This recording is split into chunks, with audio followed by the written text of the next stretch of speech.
Welcome back into the GSMC Sports Podcast as we head into our final segment of the day where we will be previewing the upcoming season for the Jacksonville Jaguars. And we are continuing through here with the AFC South. And with the Jaguars, obviously, the big headliner of the offseason was them signing Trevor Lawrence to a massive new contract extension, 5 years, $275 million. It's good for $55 million a year. And the evaluation of Trevor Lawrence has been a little bit mixed up to this point because Lawrence obviously named the best quarterback prospect we've seen since Andrew Luck in 2012 at the time that he was drafted in 2021. He has shown flashes of brilliance, but inconsistency has been what's really haunted him up to this point. And in my opinion, I thought this was the easy right decision for the Jaguars to make this move. Obviously, it is a ton of money, but when Jared Goff is going for $50 million, and no disrespect to Jared Goff whatsoever, I think he's a borderline top 10 quarterback in the NFL, it just goes to show where the market is headed and understanding that if you want to have elite quarterback play, you're going to have to pay for it.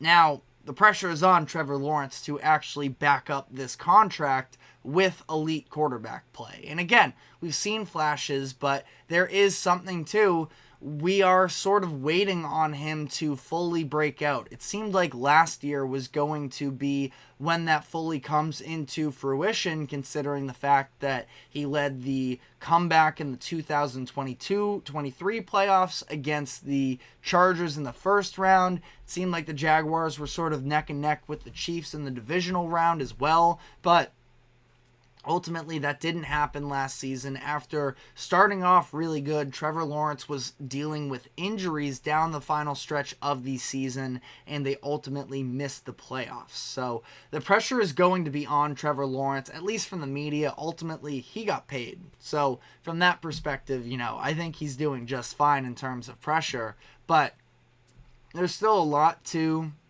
sort of be asked out of Trevor Lawrence at this point. And I am a believer in it, but at the same time, we can only go so long making up. I wouldn't say making up, and I don't know if excuse is the right word either, but everybody points to, including myself here, I point to the injury last year as to when we really saw Trevor Lawrence drop off. It was after that Bengals game where he got hurt in the fourth quarter. And his rookie season, which is now a few years ago, but that was a disaster. I largely blame that on Urban Meyer and the surrounding factors for Trevor Lawrence there. But again, as time goes on, you can only push off the excuses so long. So we're going to need to see Trevor Lawrence take a step forward if that contract is going to be worth it for the Jaguars. Now, he did lose you could say, number one wide receiver for the Jags. That's at least what the thought was when they did trade for Calvin Ridley, and he ended up playing his first full season for them last year. Ultimately, he never really emerged as that, but there was hope at the time. They were able to at least, reconcile some wide receiver talent in that department as they brought in Gabe Davis, former Buffalo Bill, on a new 3-year, $39 million deal. So a good amount of money, but a good player in Gabe Davis as well. Not a number one receiver in my eyes, and they are still sort of without that right now, but a solid deal for Gabe Davis. I do have a lot of faith in the rookie that the Jaguars drafted in the first round this year, Brian Thomas Jr. out of LSU. I think that there's a chance he could emerge as a true number one threat. It's definitely on the table. Now, I wouldn't anticipate that to be the case this season, especially with how many other options there are around him, but something to at least sort of look into long-term there. But there's a number of weapons for Trevor Lawrence. You throw in Thomas, there's Christian Kirk, Evan Ingram, Zay Jones, and it is nice to have all of these different options for you. But again, that lack of a number one wide receiver or option in general here does sort of hurt them, as one of the numbers that sticks out to me most looking at their 2023 stats is the fact that the red zone defense ranked 21st, the red zone offense, I should say, ranked 21st in the NFL last season, scored touchdowns on just 50% of their appearances last season, and that's where having a true number one option would greatly help there. But again, as much as I will defend Trevor Lawrence, he does need to be better, and especially when it comes down to those red zone possessions, Lawrence needs to sharpen up some. He only threw 50%, only a 50% completion percentage in the red zone last season, dropped below 43% when inside the 10-yard line. He threw 12 touchdowns in the red zone. Just to name a number of quarterbacks here with more passing touchdowns in the red zone than Lawrence last year: Sam Howell, Baker Mayfield, Geno Smith, and Derek Carr. 3 out of 4 of those names, I would say, and Howell, Mayfield, and Geno did have more of a legitimate red zone threat. And you can go down the line: Terry McLaurin, Mike Evans, and DK Metcalf along those lines. But I think that even still, you can make the argument for the number one wide receiver, but by no means are those quarterback names that Trevor Lawrence should be really getting compared to at this point in his career. Trevor Lawrence should be surpassing them, and we see that he is still a good quarterback. I think that anybody that says Trevor Lawrence is bad isn't being serious with themselves, because Trevor Lawrence has not been bad, but the consistent greatness has not been available. But outside of Lawrence as well, the Jaguars could really benefit from seeing their run game take a step forward this season. There's a running back duo with promise in that backfield in Travis Etienne and Tank Bigsby, which, both of them drafted in the past few years. Feels like there is some upside there. I believe Etienne was even included in ESPN's poll of the top 10 running backs. He might have been an honorable mention, so don't quote me on that necessarily. But I think that ultimately their offensive line as well, it's interesting. Sharp Football Analysis has them ranked as the 23rd best O-line in the NFL this upcoming season. I think they have a lot of solid players, and maybe it's just the name recognition that I'm clinging on to too much, but they signed Mitch Morse in free agency this past year to a 2-year deal, former center for the Buffalo Bills. They brought back Ezra Cleveland on a new contract. I believe he was a midseason acquisition for them last year. They have multiple first-round picks and prominent names in Cam Robinson as their left tackle, Brandon Scherf as their right guard.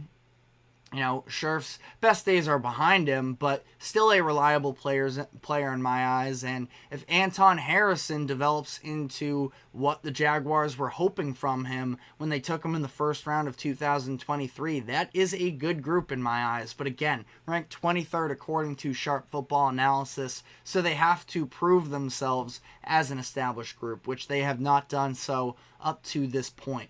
Looking at their defense, I'd say that you look at the front seven, that's where their strength is. Josh Allen, who is now actually Josh Hines Allen, their first-round pick a few years ago, him and Trayvon Walker combined for 27.5 sacks last season. Unbelievable duo there, and I think that they are going to continue to get better. I'm glad that Trayvon Walker is finally sort of emerging. He was more so seen as a project player when they took him first overall in 2022, and now we're seeing those flashes of true athleticism and dominance that can be. Lining up across from Josh Allen has definitely helped him in that department, but some elite edge rushers for you there. A good linebacker duo in Devin Lloyd and Foyesade Oluokun. And then they add Eric Armstead, former 49er, into the mix by giving him a 3-year, $51 million deal in free agency this past year. So a very strong front seven in my eyes. The issue is their secondary is pretty mediocre. They brought in a couple veterans this offseason in Ronald Darby and Darnell Savage to try and help out there, but there's a number of young players that they're relying on that have not given a ton to be excited about up to this point in their careers. Specifically, they're referencing Antonio Johnson, Andre Sisco, and Tyson Campbell, who are all projected starters for the Jaguars this upcoming year. Now, the optimist in me would say that Sisco and Campbell specifically, day 2 picks in 2021, there's maybe some upside there, but unless they make those leaps this season, it is a pretty weak group overall. But looking at their schedule, middle of the pack difficulty according to Sharp Football Analysis, 14th. They have 2 primetime games, Monday Night Football against the Bills, Week 3, and Sunday Night Football against the Eagles in Week 9, both of those games taking place on the road. They are playing in London twice this year, Week 6 and Week 7 against the Bears and the Patriots, and ultimately, again, it's a middle-of-the-road schedule for them. There's a lot of wins available to them. I feel like the hardest stretch for them is going to be in the beginning of the year. You look at Miami versus Cleveland, at Buffalo, at Houston for your first 4 weeks. I would say weeks 5 and 6 are also decently difficult as well against the Colts and the Bears, but definitely a little bit more unproven in both of those opponents. But I think that ultimately if the Jaguars can get through that first stretch of the season, going through some of these other big games and head into the bye week around 500, probably, even better than 500, they'll be in a really good position. They have a lot of winnable games down the stretch. Now it's going to come down to some divisional matchups as well in that stretch. Some home games that they should be able to take advantage of.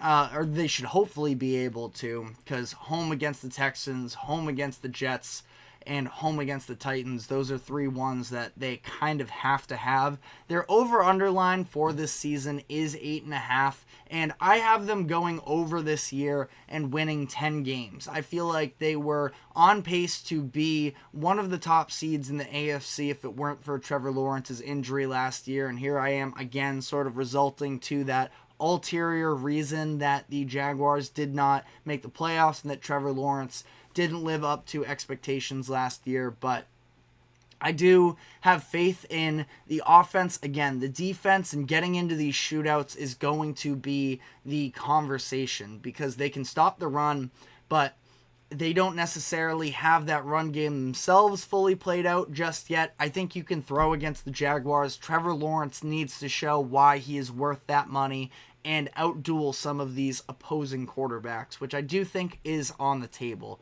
But just looking at how that compares to where we are at on these season predictions, I have them 10-7.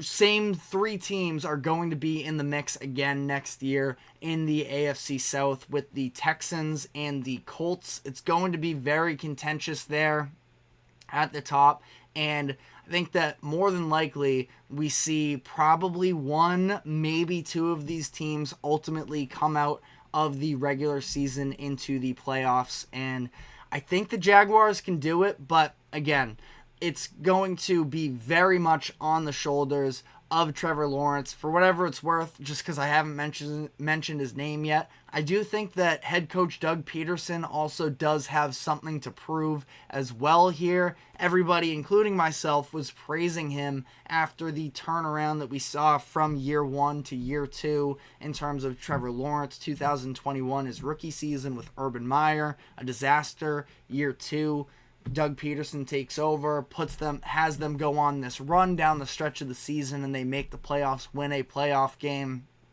And Doug Peterson is somebody that I respect as a head coach. I thought he was wrongfully fired in Philadelphia at the time. Obviously, Sirianni has led the Eagles to a Super Bowl appearance since then, so I can't say it was definitively the wrong move there, but I do think that he does have to sort of come back out on top and show why he is actually a good head coach and that he can be the guy to sort of develop Trevor Lawrence into everything that he was expected to be as he came into the NFL. But Let me know what your expectations are for the Jaguars this season. That is all we have time for today. Thank you very much for tuning into the GSMC Sports Podcast. Thank you to the GSMC Sports Network for allowing us to host this show. Remember to like, follow, subscribe wherever you keep up with us. Be sure to check us out on social media as well for more exclusive short content. And we will be back tomorrow afternoon, same time as always, 2 o'clock p.m. Eastern. So we will see you then. Have a great day and take care.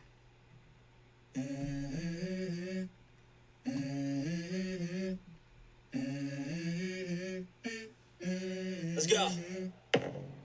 I wake up to a little bit of drool on my pillow, feel like it's gonna be a bad day. Yeah, I'm tired of shit, and the coffee ain't hit yet. Damn, ain't that great. I don't wanna go.